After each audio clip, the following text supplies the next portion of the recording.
Ito po ang Arius o igem dagat.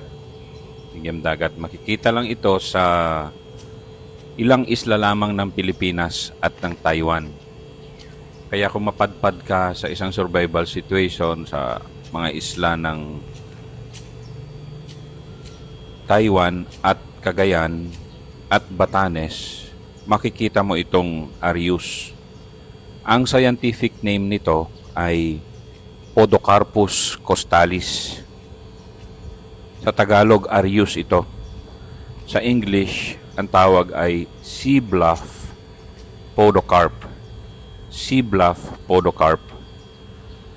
Isang halaman na natural ito at nakikita lamang sa mga koleksyon ngayon ng mga bonsai.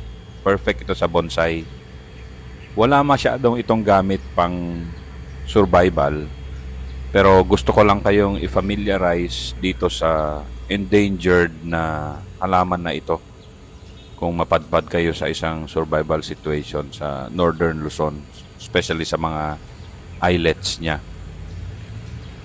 Ginagawa na ang illegal ang pag-collect nito, kaya dahil napakaganda nito gawing bonsai itong Arius. So again, ito yung igem dagat o Arius na maaari nyo makita kung nag-survival situation kayo sa isang isla sa Northern Luzon. Arius.